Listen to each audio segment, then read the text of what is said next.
lesson for our Life Skills Made Simple course is rainwater harvesting. Now, although many people do take advantage of the rainwater, they harvest it, they keep it in rain barrels, they hand water their plants with it and use it to the best of their ability, I'm here today to show you a couple little tricks that might make your life a lot easier. What we want to do is try to water things passively instead of actively so that we don't have to be physically involved. And we also want to make use of the water that's falling on our property rather than just letting it run off. So I'm going to look at a couple of different examples here to kind of illustrate this to you. So right now, currently what most people do with their house, especially in an urban environment, is the rain falls from the sky and essentially we get the water off of our property as fast as we can. It runs off of our driveways, our walkways, and it runs down the street and into a storm drain. This is typically what most of us do with our rainwater, is we just try and shut it away from our house and get rid of it as fast as possible. We might go one step further by catching it in a rain barrel.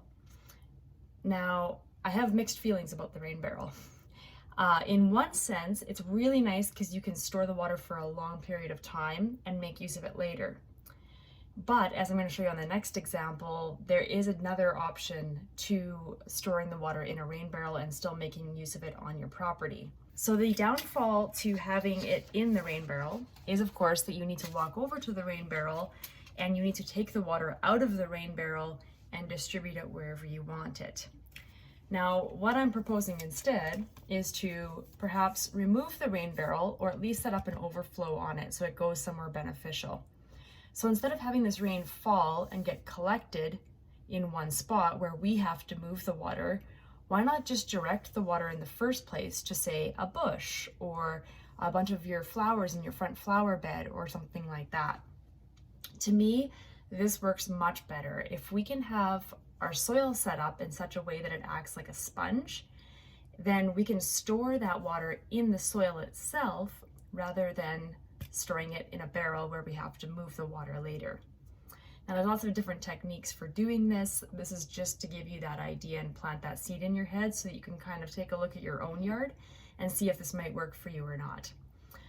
Now, a series of books actually that helps you do this, I should mention quickly, would be, now this is actually the second volume of this book. The first volume has gone missing. I'm not too sure where it is right now, but this is the Rainwater Harvesting book for dry lands and beyond. And this is by Brad Lancaster. The first edition is a blue book. And this book has every single thing you'd ever want to know about how to harvest rainwater on your property. Highly recommend it. So instead of having the water run straight down a walkway or a driveway, why not try to slope it in such a way that that water runs off of the walkway onto our lawn or into our flower beds and soaks in so that we can make use of that water. Similarly, you can direct multiple downspouts in your house to various other plantings in your yard as well. You can do this by using an underground weeping tile or other type of pipe of some sort to distribute the water the way that you want to. You can do this above ground. You can use a swale, which is essentially just a ditch that can help to direct the water to where you want it in your yard. And again, like I mentioned, if you have really healthy soil that has a lot of organic material in it, you've added lots of compost or lots of broken down leaves or other plant matter, you're going to see that that soil is going to act like a sponge and really retain that water for you, essentially eliminating your hand watering or your watering from a hose.